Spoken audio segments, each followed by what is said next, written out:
नमस्कार दोस्तों। Bloody vibes के आज के इस एपिसोड में हम लोग आप लोगों के सामने उज्जवल नाम के लड़के के साथ घटी हुई बहुत ही डरावनी घटना की कहानी लेकर आ गए हैं। एक ऐसी घटना, एक ऐसी कहानी जिससे आपको एक बहुत बड़ी सीख मिलेगी। ऐसी सीख जिसे समझ में आएगा कि ये चीज़ हमको ज़िंदगी में कभी नहीं करना है, चाहे जो हो जाए। दरअसल उज्जवल कानपुर के पास के एक टाउन का रहने वाला था। अपने मम्मी पापा के साथ अपने घर पर रहता था। 16 साल का है अभी। नवंबर में ये घटना उसके साथ घटी, एकदम फर्स्ट वीक ऑफ नवंबर। होता ये है कि अपने स्कूल से वो आता है और आज थोड़ा लेट हो गया था स्कूल से आने में। अपना बैग वैग रख के आराम कर रहा था। लेटते से उसको नींद लग गई। खाना वाना खाने का कुछ मन नहीं था आज स्कूल से आके, तो लेटते से नींद लग गई। 1 घंटे बाद उसका एक फ़ोन की रिंग के साथ आँख खुलती है। देखता है कि मेरी मौसी का फ़ोन आया हुआ है। इसी ने फ़ोन उठाया। हाँ मौसी, बोलो क्या हो गया। मौसी बड़ी परेशान लग रही थी आवाज़ से और कहती है कि बेटा तेरे मौसा जी की तबीयत बहुत ख़राब हो गई है, तू आ सकता है कि यहाँ पे। बोले मुझे बुला रही है मौसी, ऐसा क्यों। तो मौसी बोलती है कि वो हॉस्पिटल में एडमिट है और मैं हॉस्पिटल में नहीं रह सकती क्योंकि मौसी जी का 6 महीने का एक छोटा सा बच्चा है। तो बोली कि मैं हॉस्पिटल में रह के छोटू को नहीं रख सकती, उसको प्रॉब्लम हो जाएगी, इन्फेक्शन वगैरह होते हैं हॉस्पिटल में। ऐसे ही छोटू थोड़ा प्रॉब्लम से भी हुआ था, उसकी थोड़ी तबीयत ख़राब रहती थी कभी कभी। तो मौसी जी ने बोल दी मैं नहीं रह सकती, तू आ जा, रुक जाना यहाँ पे। ये बोलता है कि अच्छा मम्मी पापा से बात कराता हूँ। इसने मम्मी से बात कराया और मम्मी ने बोली ठीक है हम इसको भेज देते हैं। अब जहाँ पर ये लोग रहते थे वहाँ से कानपुर की दूरी यही कोई 6-7 घंटे की रही होगी। तो इसकी मम्मी ने बोली आज तो पॉसिबल नहीं होगा, कल भेज देते हैं। अब ये बहुत ट्रैवल एवल करते रहता था, इसलिए इसके घर वालों के लिए कोई बड़ी बात नहीं थी। भले ये 16 साल का था लेकिन मैच्योर्ड जैसा रहता था। और 16 साल की उम्र में मैं भी इतना ट्रैवल कर लेता था। 6-7 घंटे मेरे लिए भी नॉर्मल सी चीज़ थी बिल्कुल। 10-10 घंटे मैं ईजिली ट्रैवल कर लेता था। तो अगला दिन निकलता है और इसकी मम्मी बोलती है कि आज स्कूल मत जा और 9-9:30 बजे तक तू निकल जाना कानपुर के लिए। बोला ठीक है। इसकी मम्मी ने इसका सामान अमान पैक कर दिया अगले दिन और ये बस पकड़ के निकल गया।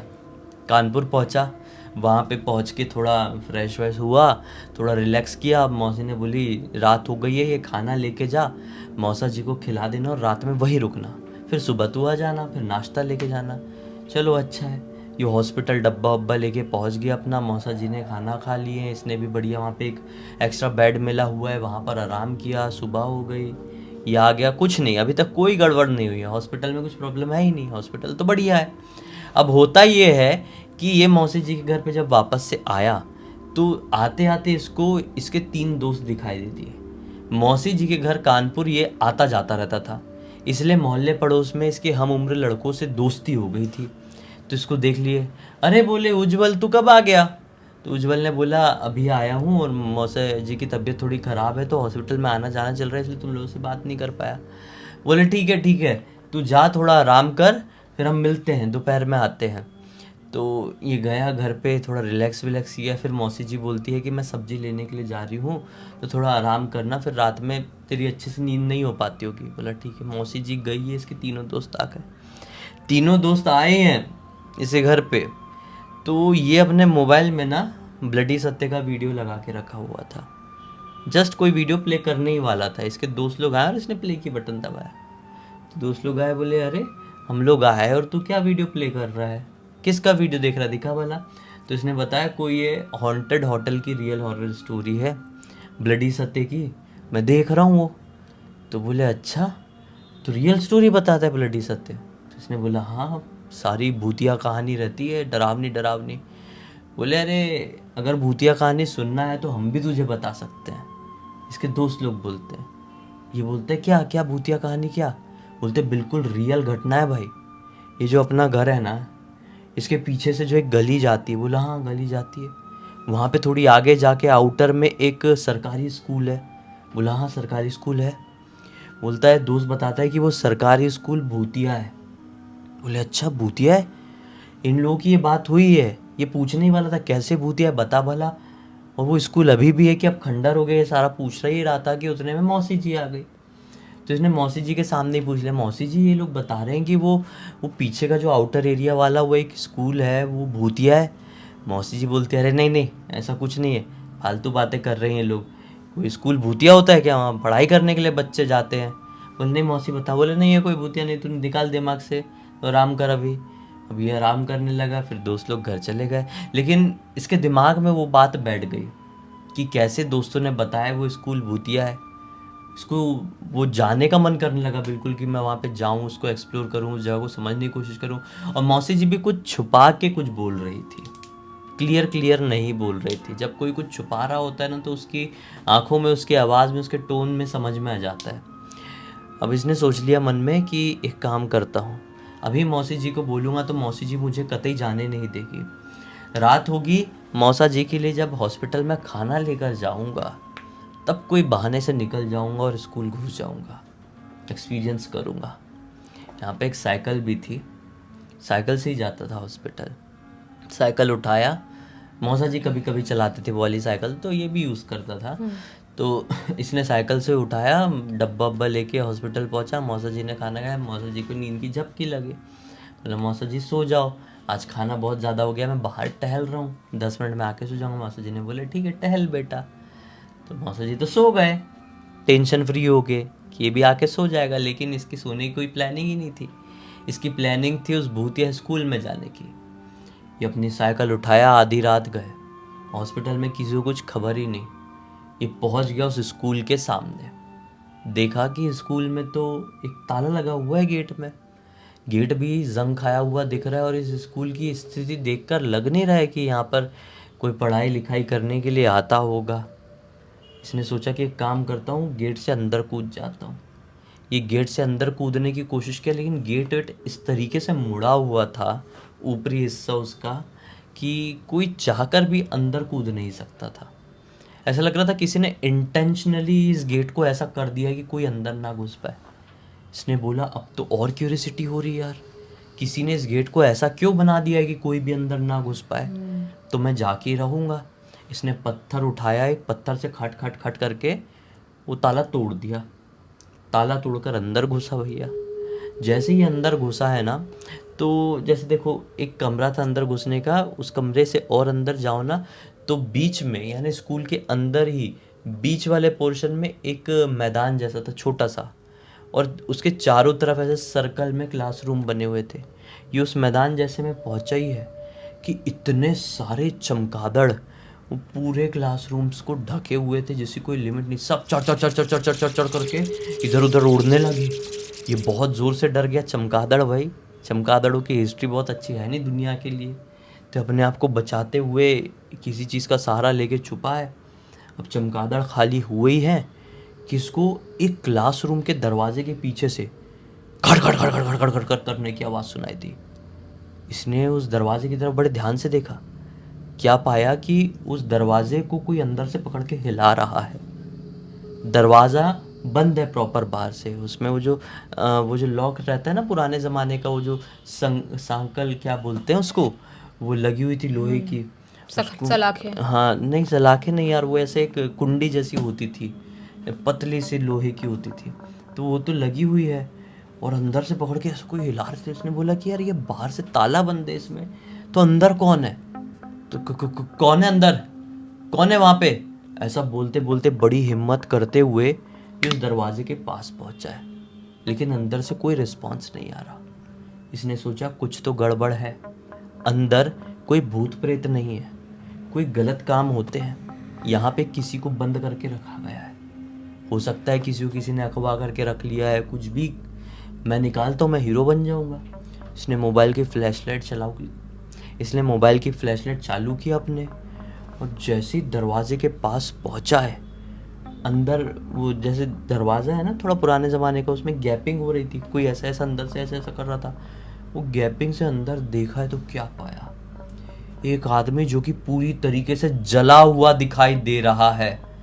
पूरा उसके पूरे शरीर से ना टप टप टप करके वाइट वाइट पस टपक रहा है। वो ही दरवाजे को पकड़ के खोलने की कोशिश कर रहा था। ये उसे देखकर बहुत जोर से डर गया और चिल्ला के पीछे हटा और पैर फंसा और भड़ से नीचे गिरा। ये जैसे ही नीचे गिरा, जो कोई भी अंदर था उसने एक ही झटके में खट से दरवाजा खींच के समझ लो तोड़ने जैसा करके दरवाजा खुल गया एक बार में उससे। अभी तक जो कोई भी अंदर था शायद वो नौटंकी मार रहा था दरवाज़ा नहीं खुल रहा है करके। जैसी पास में पहुंचा खट से एक बार में ही खोल लिया। इसके पास चलकर आया वो भाई, इतना डरावना दिखाई दे रहा था चेहरे से, इतना डरावना जिसकी कोई लिमिट नहीं है। उसके पूरे शरीर के आसपास ढेर सारे मच्छर भिनभिना रहे थे। उसके पास से बहुत गंदी जली वाली स्मेल आ रही थी और पूरे शरीर से वो तो टपक रहा था। मैंने बताया आपको, जैसे कि मानो कहीं पे भुन गया हो, ऐसी उसकी कंडीशन दिखाई दे रही थी। ये गिरा हुआ, ये बिल्कुल ब्लैंक हो गया, हिलडुल नहीं पा रहा, इतना घबरा गया उसको देख के।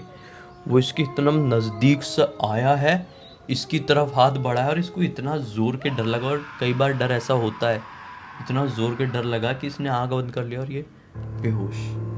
इसके बाद इसको कुछ नहीं मालूम। फिर शायद सुबह हुई होगी, 5-5 बजे होंगे। इसको किसी ने झिंझोड़ कर उठाया, पानी वानी डाला। इसने देखा कि ये आसपास का ही कोई आदमी दिखाई दे रहा है, सिक्योरिटी गार्ड जैसा लग रहा है। इस स्कूल का है कि कहीं और का है, लेकिन सिक्योरिटी गार्ड जैसा कुछ लग रहा था। उसने बोला तुम यहाँ पे क्या कर रहे हो? उसने बोला कि अंकल पहले मुझे यहाँ से बचा के ले चलो, मुझे बहुत डर लग रहा है। इसको क्या मालूम कि सुबह सुबह हो चुकी है। अभी सुबह के 4-4:30 बजे थे ना, तो अंधेरा तो रहता ही है। अंकल ने उसको उठाया, बाहर लेकर गया, पानी वानी दिया। बोला क्या हो गया बताओ। इसने पिछली रात में जो कुछ भी हुआ सब कुछ वो अंकल को बताया। वो अंकल ने बोले कि तुम क्या पागल हो गए हो? अभी अगर मैं ये बात बाहर निकाल दूँ पुलिस पकड़ लेगी, गारंटी पुलिस पकड़ेगी तुमको, क्योंकि तुम एक ऐसी जगह घुसे हो जहाँ पर तुम्हारी जान को भी खतरा हो सकता है। ये किसी की प्रॉपर्टी है, तुम ऐसे इसमें घुस गए, ये तो गलत है ना बहुत ज़्यादा। अब सही में पुलिस पकड़ती कि नहीं पकड़ती नहीं मालूम, लेकिन वो अंकल इसको समझाने के लिए कह रहा है। तो बोला अंकल बहुत बड़ी गलती हो गई, लेकिन यहाँ पर था क्या वो आप मुझे बता सकते हैं? आप तो यहीं के रहने वाले, मैं तो बाहर का हूँ। तो आदमी बताता है कि आज से काफ़ी साल पहले की बात है बेटा, अच्छा खासा स्कूल था ये, 26 जनवरी का फंक्शन था यहाँ पर, अच्छे नाच गाना सब कुछ चल रहा था। एक टीचर था, वो माइक में कमेंट्री कर रहा था, ऐसे स्टैंड वाला माइक था। उसने जैसे ही माइक पकड़ा, पता नहीं कौन सा शॉर्ट सर्किट हुआ था कि क्या, कि ऑन द स्पॉट भड़ करके वहीं पे ऐसा वो तार से चिपका, ऐसा वाला खंदा वाला करंट उसको लगा ना, ऑन द स्पॉट ऐसे जलने जैसी उसकी स्थिति हो गई थी जिसकी कोई लिमिट नहीं है। उसको वहाँ से हटाया गया, उसका अंतिम संस्कार हुआ, सब हुआ। लेकिन उस टाइम के बाद से ये स्कूल नॉर्मल नहीं रहा। ऐसा लगने लगा कि यहाँ पर उसकी प्रेजेंस है। कई बार क्लासरूम में पढ़ाई चल रही होती थी तो अचानक से जलने की स्मेल आने लगती थी। कई बार एक्स्ट्रा क्लासेस लगती है ना, जैसे बच्चों की, ऐसी तो कोई एक्स्ट्रा क्लास लगी हुई है तो बच्चे देख रहे हैं और पढ़ाने वाले टीचर भी देख रहे हैं, कोई जलता हुआ भागा है और बाहर निकल के देखे तो कोई भी नहीं दिख रहा है। मतलब एक झलक वो दिखाई देता था, उसकी प्रेजेंस ऐसे फील होती थी और ऐसे गायब हो जाती थी। सब लोग समझ गए भाई यहाँ पे कुछ तो भी लफड़ा हो गया है। और फिर ये स्कूल को म्यूचुअली डिसाइड करके लोगों ने खाली कर दिया। तो इसने बोला कि अंकल ये तो गवर्नमेंट स्कूल है। ऐसा बोले गवर्नमेंट नहीं है, गवर्नमेंट नहीं। अंकल ने बोले ये नॉर्मल स्कूल है, तुमको किसने बताया गवर्नमेंट है? बोले नहीं मैंने इसे सुना था, हमेशा से सुना था, मेरे दोस्त लोग भी बता रहे थे, मेरी मौसी भी बता रही। बोले नहीं गवर्नमेंट नहीं, गवर्नमेंट होता तो क्या अभी इतना कुछ नहीं होता। बोले लेकिन है कोई बड़े आदमी का है, वो स्कूल अब बंद हो चुका है, खंडर पड़ा हुआ है। उसकी बात इसलिए ज़्यादा कोई नहीं करता है क्योंकि सब घबराते हैं, कतराते हैं कि उसकी ज़्यादा बदनामी हो गई तो उसका जो ओनर है स्कूल का, उसकी भी बदनामी हो जाएगी। और बड़े लोगों की बदनामी कोई नहीं करना चाहता, सब डरते हैं। उस दिन के बाद से इसने कसम खा लिया कि मैं ऐसी चीज़ों में हाथ ही नहीं डालूंगा। आज भी 1 महीने से ज़्यादा हो चुके हैं, लगभग 1.5 महीने हो गए इस घटना को। आज भी उस शैतान की, या फिर भूत कह लो या जो भी कहना है कह लो, भूतिया टीचर कह लो, उसकी जो तस्वीर है इसके जहन में बहुत ख़तरनाक तरीके से ताज़ा है। इस पूरी घटना की जानकारी उसने हमको इंस्टाग्राम पर लिख कर भेजा और बोला कि भाई पूरी दुनिया को बताइए कि ऐसी घटना घटी थी मेरे साथ। वही तो। और सबसे बड़ी बात यह है कि किसी के भी भूतिया वीडियोस देख के या कुछ भी देख के हम बार बार एक ही चीज़ बताते हैं कि मत जाओ, एक्सपेरिमेंट करना ही क्यों है आपको। आपको चलो मज़ा आता है, मनोरंजन मिलता है आपको भूतिया वीडियोस देखने में, स्टोरी सुनने में, वो अपने तक ही सीमित रखो। अगर आप वैसी कोई जगह पे जाते हो और कोई ऐसी घटना घट जाती है जिसकी वजह से आपकी जान भी जा सकती है, तो एक बार सोचो आपकी फैमिली का क्या होगा। सही इसीलिए इससे बेहतर है कि आप वहाँ वैसी जगह पे जाओ ही मत। सही बात है। तो खैर इसी एक नोट के साथ इस कहानी का अंत करते हैं। अब तक इस वीडियो को देख ले तो लाइक ज़रूर कर देना, चैनल को सब्सक्राइब करके बेल आइकन के ऑल के ऑप्शन में क्लिक करना है, क्योंकि इसी तरह के हैरान कर देने वाले खौफनाक वीडियोस डेली आप लोग के सामने लेके आते रहते हैं। इंस्टाग्राम के लिंक इस वीडियो के डिस्क्रिप्शन बॉक्स में मिल जाए, क्लिक करके डायरेक्टली वहाँ पर पहुँच जाना। और इसी तरह की कोई भी कहानी, टॉपिक या जानकारी आप लोग के पास भी है तो लिख भेजना। हो सकता है हमारा अगला वीडियो कल आपके हिसाब से ही बन रहा हो। तो चलिए कल फिर से मिलते हैं, तब तक के लिए बहुत बहुत धन्यवाद। आपका दिन शुभ हो।